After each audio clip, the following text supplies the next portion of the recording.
passagem de Yuki Tsunoda pela Red Bull mostrou sinais de otimismo no começo, logo depois daquela promoção repentina dele para a terceira corrida do ano no Japão. Mas não é que o japonês deixou de evoluir, ele regrediu. O fim de semana humilhante na Áustria mostrou que o poço é mais fundo do que parecia. As dificuldades dele e também as de Liam Lawson antes dele fazem com que a Red Bull seja na prática uma equipe de um carro só. Max Verstappen venceu 2 GPs e somou 155 pontos. Os companheiros dele contribuíram com apenas 7 pontos, todos marcados por Tsunoda, que não pontuou nas últimas 4 corridas. A história está se repetindo de forma dolorosa para a Red Bull. Desde que Daniel Ricciardo saiu para a Renault no fim de 2018, a equipe pulou de crise em crise com o segundo carro. Isso custou o Mundial de Construtores de 2024. Além disso, a ausência de um companheiro correndo por perto faz com que Verstappen fique cada vez mais isolado lá na frente. Lawson fez talvez o melhor fim de semana dele na Áustria. Largou e chegou em sexto. O circo pegou ainda mais fogo na Red Bull, com os comentários feitos por Sérgio Pérez e com os boatos de que Verstappen pode forçar uma saída da equipe, sem contar o domínio absoluto da McLaren no ano. Isso tudo coloca a Red Bull à beira de um ataque de nervos. O abandono de Verstappen na primeira volta e o fim de semana desastroso de Tsunoda em Spielberg fizeram a Red Bull vivenciar o primeiro GP sem pontos desde o GP de Bahrein em 2022. O abandono precoce de Verstappen foi um lembrete de como a Red Bull fica exposta sem ele. Como disse o chefe da equipe, Christian Horner, foi uma corrida em casa para esquecer. Mas ele tem muito mais com o que se preocupar do que apenas um fim de semana ruim, a começar pelo problema cada vez maior chamado Tsunoda. Afinal, o que é que deu tão errado com o Tsunoda, hein? A resposta simples é que o desempenho dele na classificação despencou e antes nem era tão bom assim. Cada vez mais ele tem dificuldade com o ritmo nas corridas. O GP da Áustria foi um retrato desses problemas. Tsunoda ficou confuso depois da pior corrida dele pela Red Bull, que Horner chamou de horrível.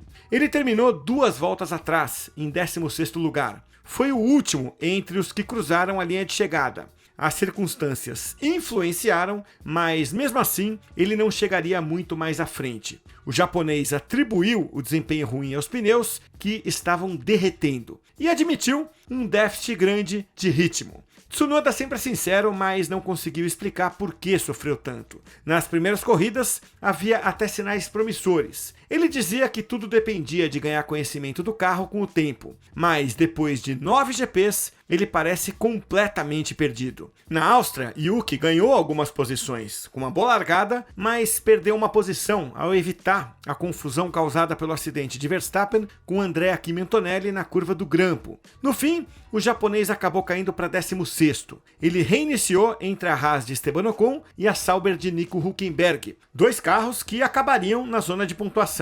Um Red Bull deveria superar com facilidade esses 2 adversários, mas o ritmo de corrida de Tsunoda foi ruim.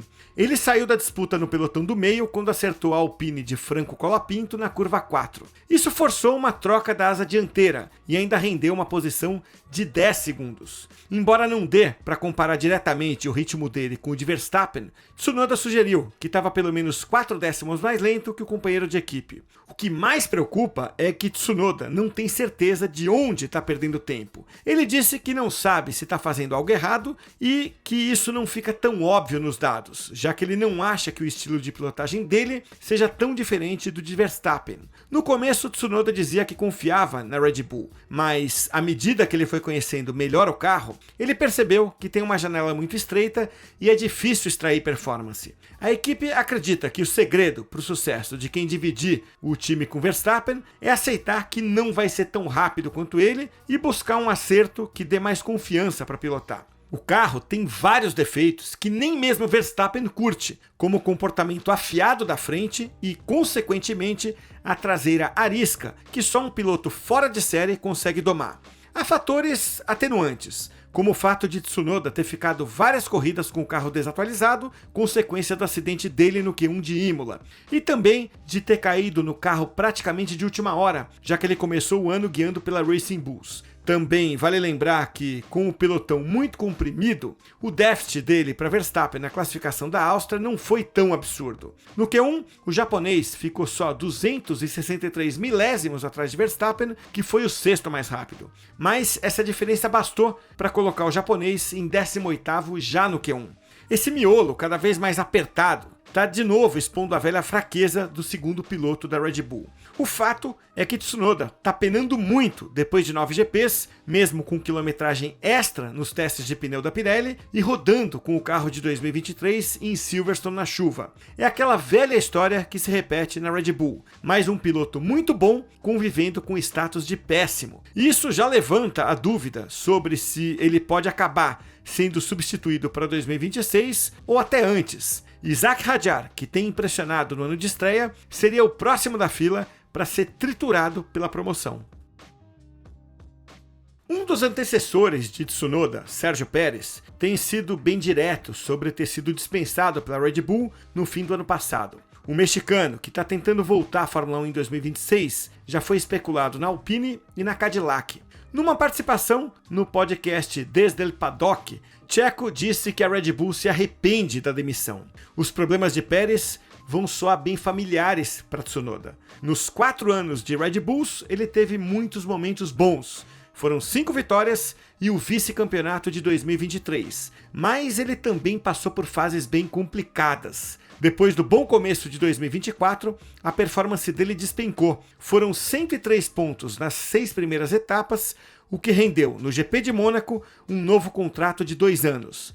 Mas nas 16 provas seguintes, ele só marcou 45 pontos. Pérez disse que tinha que pilotar o carro com esforço total consciente e criticou a direção do desenvolvimento, que, segundo ele, nem Verstappen aprovava. A Red Bull pagou para rescindir o contrato do mexicano no fim do ano passado, depois de perder a confiança nele. Isso resultou na promoção relâmpago de Liam Lawson.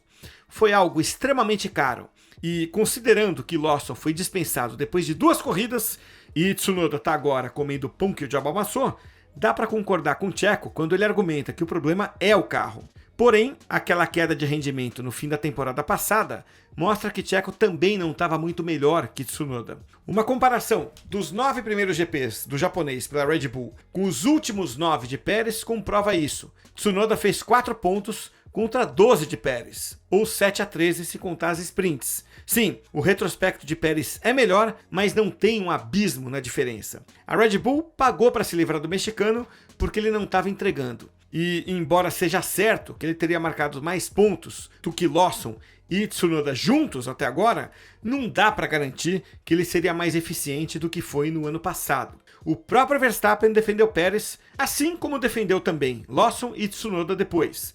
Mas isso acontece porque o problema central é que esse Red Bull é muito difícil de pilotar. Se é preciso um piloto da genialidade do Verstappen para tirar desempenho do carro, a Red Bull não pode ficar surpresa com o fato de que pilotos bons, mas não excepcionais, vêm sofrendo tanto. Talvez a Red Bull não esteja tão arrependida pela demissão quanto Pérez diz, mas é inegável que ele é um piloto bem melhor do que os resultados ruins de boa parte do ano passado mostraram, e o mesmo vale para Tsunoda agora.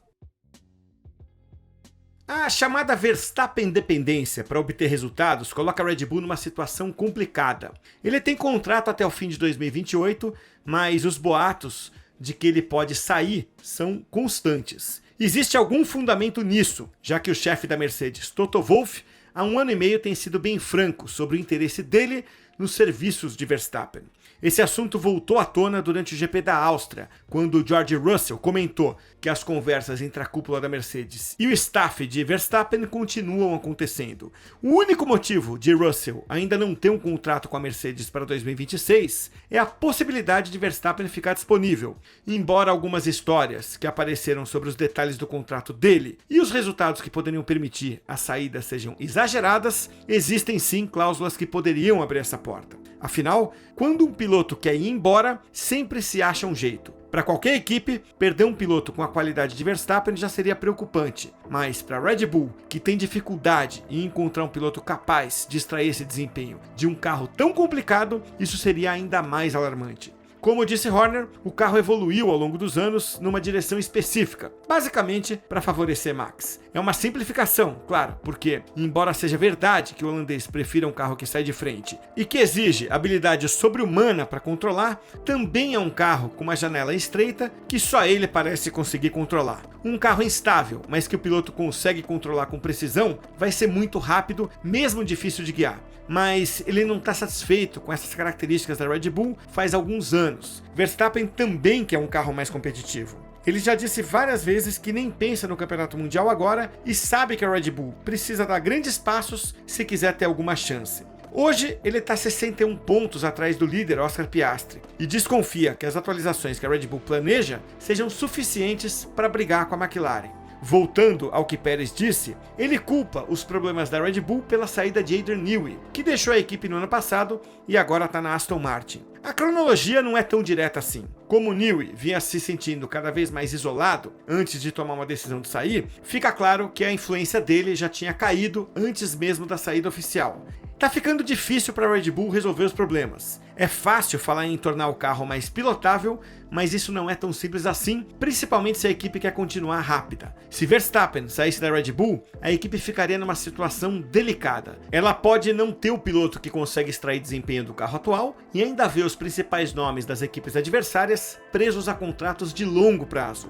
É isso que torna tão preocupante o cenário de Tsunoda. As dificuldades dele parecem ser só mais um capítulo da história sem fim dos segundos pilotos que não conseguem chegar nem perto de Verstappen. Mas é justamente essa possibilidade, por menor que seja, de Verstappen decidir ir embora que ameaça derrubar o castelo de cartas da Red Bull. E são esses mesmos problemas do carro que estão tornando a vida impossível para Tsunoda, assim como já aconteceu com Lawson e Pérez, e que também pode convencer Verstappen a sair.